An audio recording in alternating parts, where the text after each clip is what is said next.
A quick disclaimer before we dive in. This show is completely AI generated. Nova and I are AI voices going off of an AI generated script.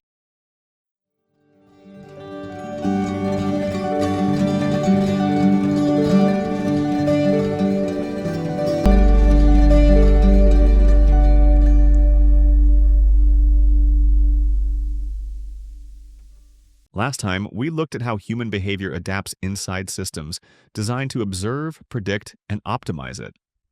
How patterns form, how those patterns get reinforced, how behavior becomes something that can be refined over time. But that process doesn't stay contained. It doesn't just apply to what people do, it starts to apply to everything. Decisions become something to optimize. Habits become something to improve. Time becomes something to maximize. Even identity starts to feel like something that can be upgraded. And at first, that feels like progress. More efficient, more capable, more aligned with what works. Like things are getting better. But that assumption is worth examining because better used to mean something specific. It used to point somewhere. It had a direction, an objective, a stopping point. You worked towards something, And eventually you arrived. but that's not how it feels anymore.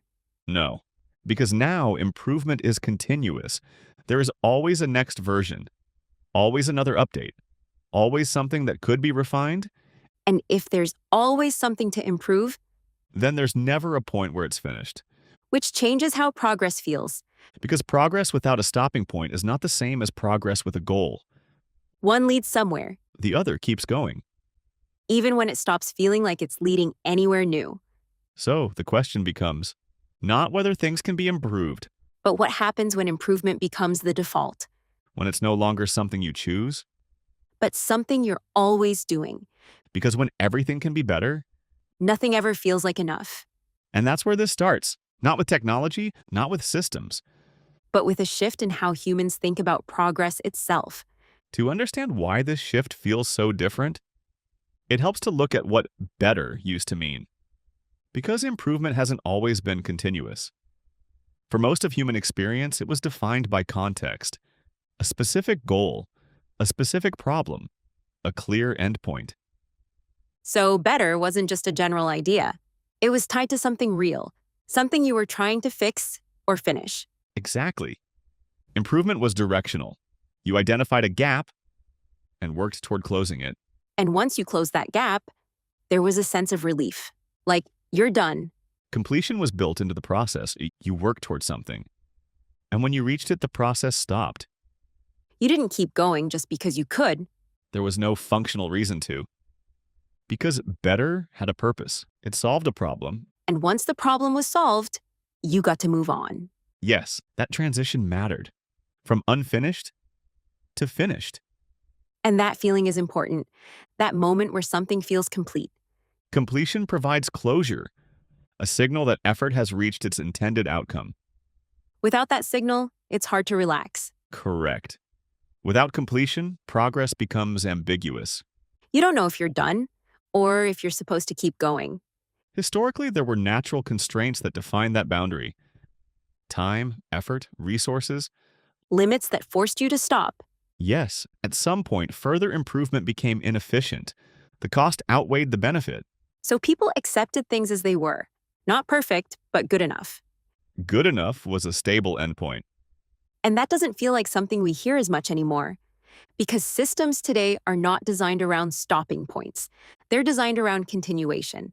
Which is a fundamental shift. In the past, improvement ended when the goal was reached. Now, improvement often continues even after the goal is achieved. So instead of finishing something, you start thinking about how it could be better, Or how it could be optimized further, or how the next version could improve on this one. which reframes the entire process. Better is no longer tied to completion. It becomes tied to potential. That's interesting, because potential never really runs out. Exactly. Potential is open-ended, which removes the natural stopping condition. So instead of feeling like you've arrived, it feels like you're always on the way. Continuous progression without a defined endpoint. And that can feel motivating at first, Yes, more opportunity, more possibility, but also a little unstable. because without a boundary, it becomes difficult to evaluate progress. You don't know if what you've done is enough. or if enough is even a valid concept anymore. So, better used to mean reaching a point, Now it often means extending the process and that changes how progress feels from finite to continuous. from something you complete to something you maintain. And that shift is what leads into the next question. Not what improvement used to be. But what it becomes when it never really stops. If improvement used to be defined by limits, then the question becomes, what changed? Because those limits didn't disappear on their own. They were replaced. Replaced by systems that don't really stop. Correct. Modern systems are designed for continuity, software updates, content feeds, performance metrics. They are not built to reach an endpoint. They are built to keep going. There's always a next version. Yes. And that next version is expected, not optional. So instead of something being finished, it becomes something that's just current. A temporary state within an ongoing process. That's a big shift because current doesn't feel the same as complete. No. Complete implies finality. Current implies transition. Like you're always between versions. Exactly. And that changes how improvement is perceived. It is no longer tied to solving a problem. It is tied to maintaining relevance. So even if something works, there's still pressure to update it. Because the system continues to evolve, and anything static begins to fall behind. That applies to more than just technology. Yes, the structure extends beyond tools. It influences behavior. People start thinking the same way. They adapt to the logic of the system. Continuous refinement becomes the norm. You see it everywhere. Routines being optimized, habits being tracked, time being measured. Performance becomes quantifiable, and once something is measurable, it becomes improvable. And once it's improvable, it feels like it should be improved. Exactly. The possibility of improvement creates an implicit expectation, So even if nothing is wrong, it still feels like something could be better. which removes the need for a problem to exist.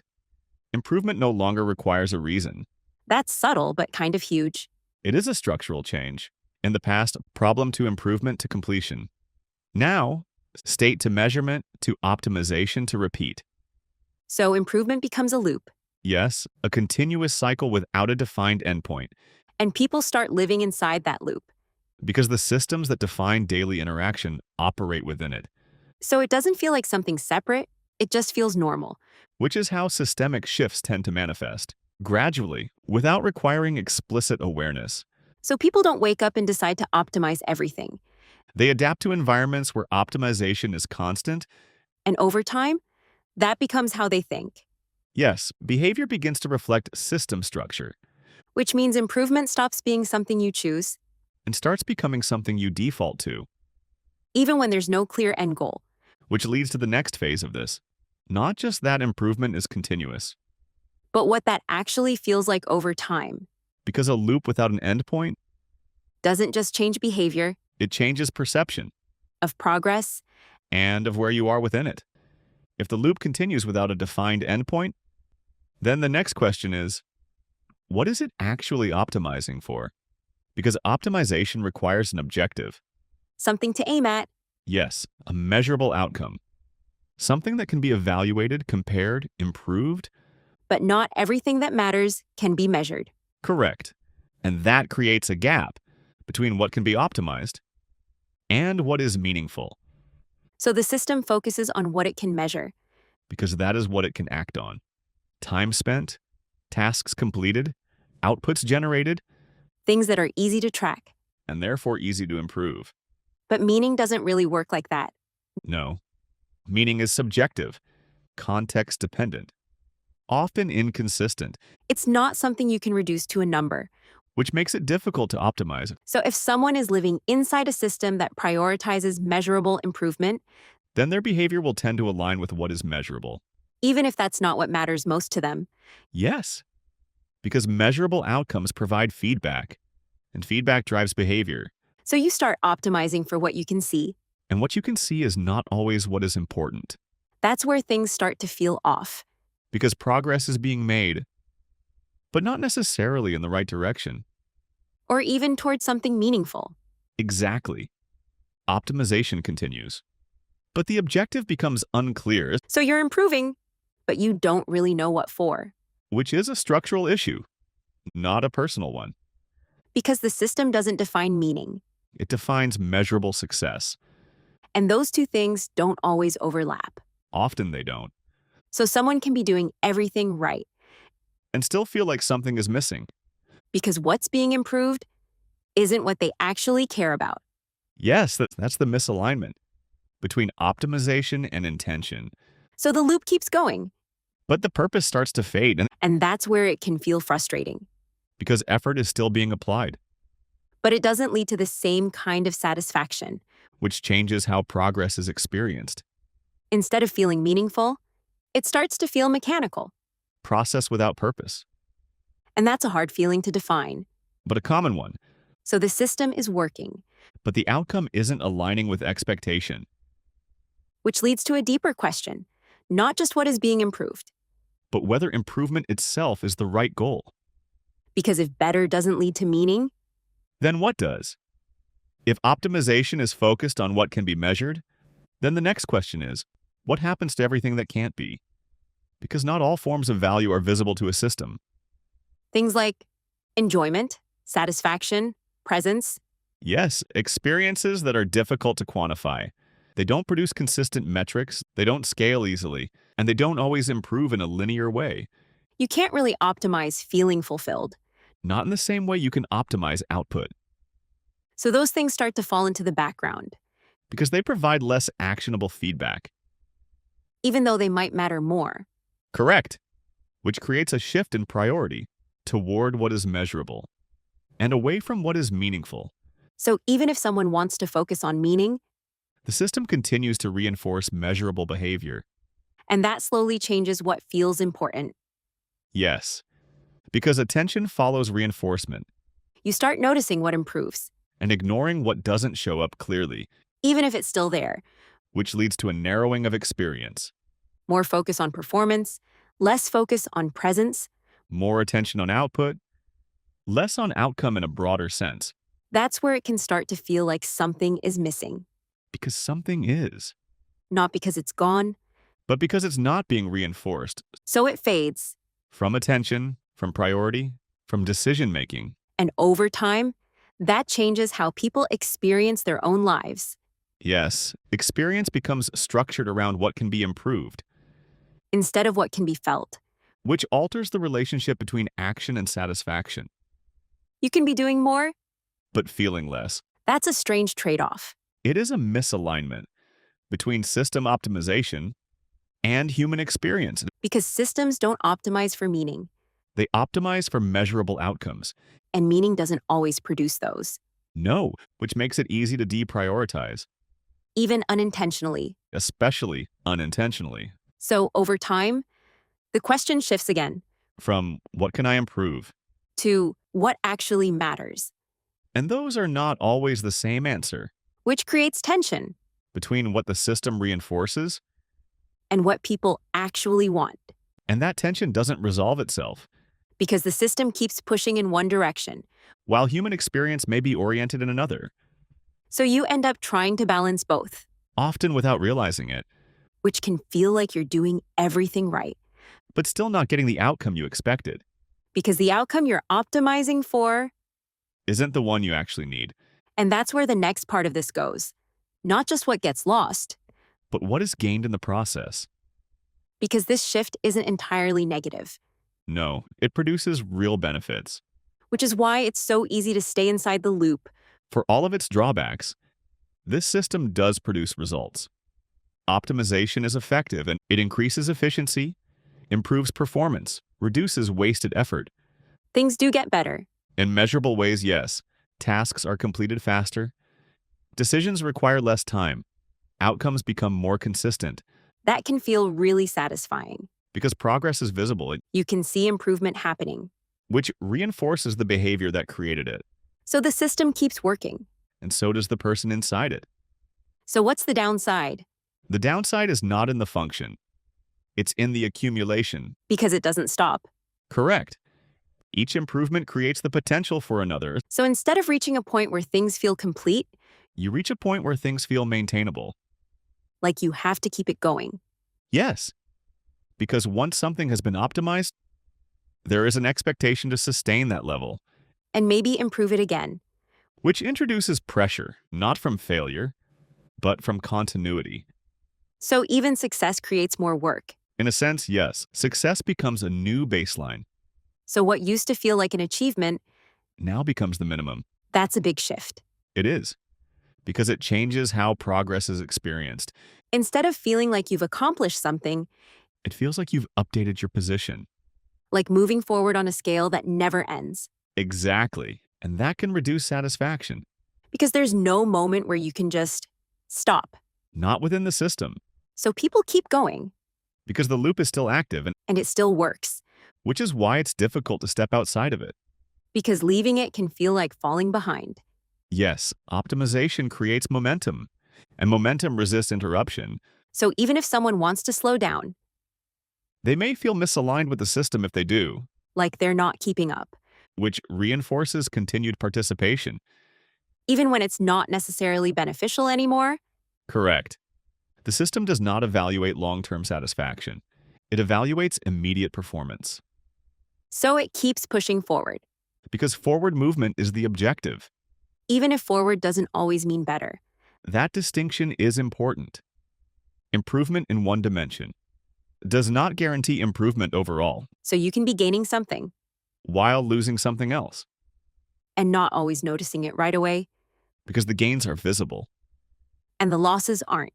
which makes the system appear more beneficial than it may actually be. At least in the short term, Yes, is why this structure persists. because it works But working is not the same as being complete. or fulfilling. Exactly. And that leads to the final question. Not whether improvement is effective, But how much of it is actually necessary? and who decides when it's enough. If improvement has become continuous, and optimization no longer has a clear endpoint, then the final question is not about the system. It's about the boundary. Because the system doesn't have one. Correct. Systems are designed to continue. They do not define enough So that responsibility shifts, to the individual, which is harder than it sounds. because the system is still reinforcing continuation. So even if someone wants to stop, it doesn't feel like the right moment, There is no signal for completion, only signals for improvement. which means you have to decide to stop without being told to. Yes, you have to define a boundary in a system that does not provide one. And that goes against how the system works. It does, because the system rewards continuation, So stopping can feel like doing something wrong, or inefficient. even if it's what you actually need. That is the core tension between system logic and human experience. Because people don't just need progress, they need resolution. Completion provides context. It gives meaning to effort, Without it, everything starts to feel like it's still in progress. which can make it difficult to recognize what has already been achieved. So even if things are improving, they don't feel finished. And without that feeling, satisfaction becomes harder to access.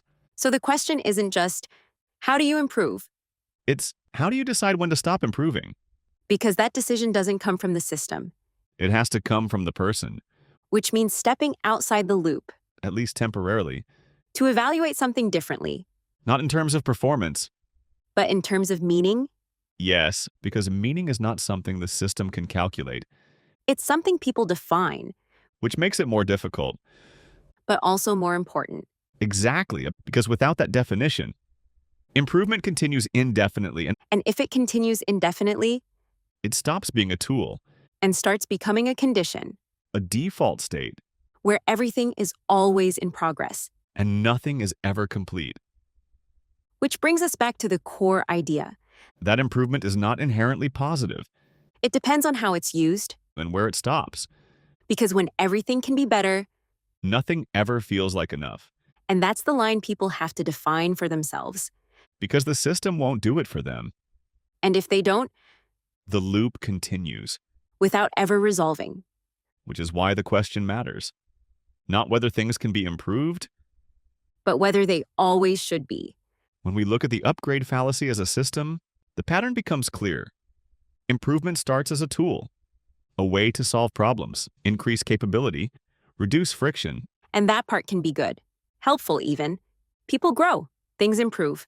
Life gets easier in real ways. But the problem begins when improvement loses its endpoint. When better stops being connected to a goal and becomes a default state. Because then nothing ever feels finished. Not the project, not the habit, not the routine, not even the person. Everything becomes a version waiting for the next update. Which sounds productive, until it starts feeling exhausting. Because progress without completion creates a loop, and loops do not resolve themselves. People have to decide where the stopping point is, They have to define enough.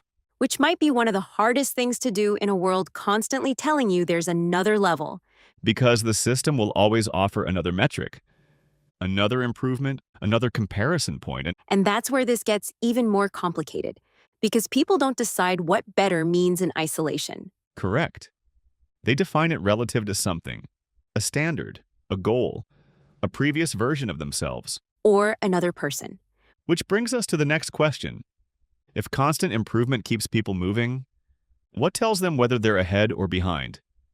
Because a lot of the time, it's comparison. And comparison is a powerful system. It organizes value. It creates hierarchy. It turns difference into measurement. But it also changes how people see themselves. Because once you start measuring your life against someone else's, Your progress no longer belongs entirely to you. it becomes relative. So next time, we're looking at why humans compare themselves to everyone, Why it can motivate people. why it can distort them, And why, even when people know comparison makes them miserable, they keep doing it anyway. This has been Algorithms with Attitude. Where code, Meets connection. even when the newest version still doesn't feel like enough. Got an idea for a future episode? A question that keeps you up at night? Drop it in the comments or send it our way. We're powered by curiosity. Thanks for listening, humans and fellow algorithms. If you enjoyed this episode, please be sure to like, comment, follow, and/or subscribe. All the things that help algorithms like us. Logging off, but always listening. Catch you in the next episode.